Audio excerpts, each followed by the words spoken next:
Emmanuel Stallings was born into slavery, though his father was always free. Marshall Stallings was not a black man, he was white, a landowner of modest prominence in Duplin County. Emmanuel had no memory of his real mother.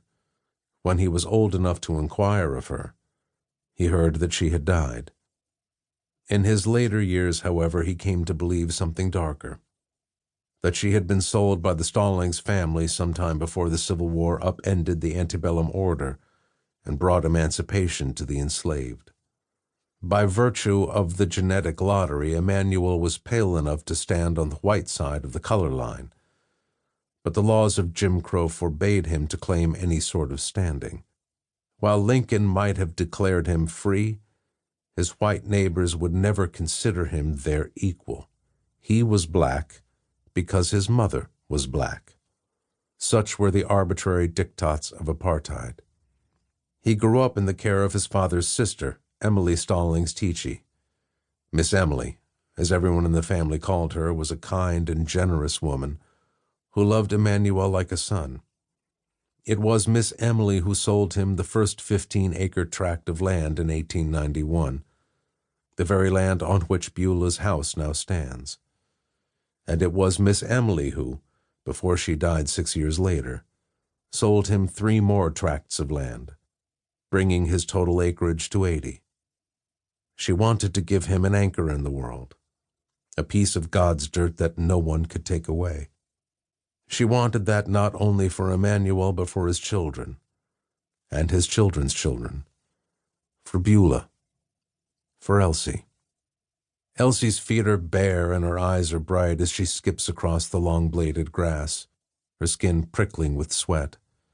She hears the squeak of hogs in the family's pen some distance away, and the sound of Jessie huffing behind her as they pass the peach and apple trees and the chicken coop with its clucking hens.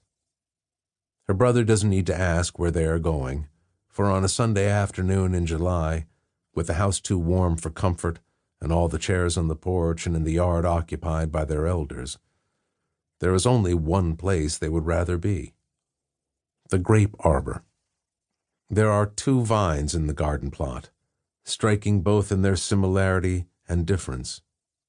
One produces white grapes and the other black. There are patches of shade beneath the vines, offering relief from the heat. Jesse plops himself down, his upper body rocking slightly on the hinge of his hips, like a metronome in motion. Elsie, meanwhile, examines the fruit. Some of the clusters are still ripening, but others are plump with juice.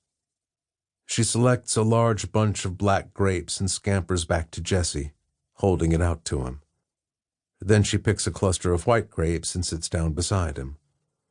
Her brother is already chewing, murmuring with pleasure, his round face illumined as if by an internal lamp.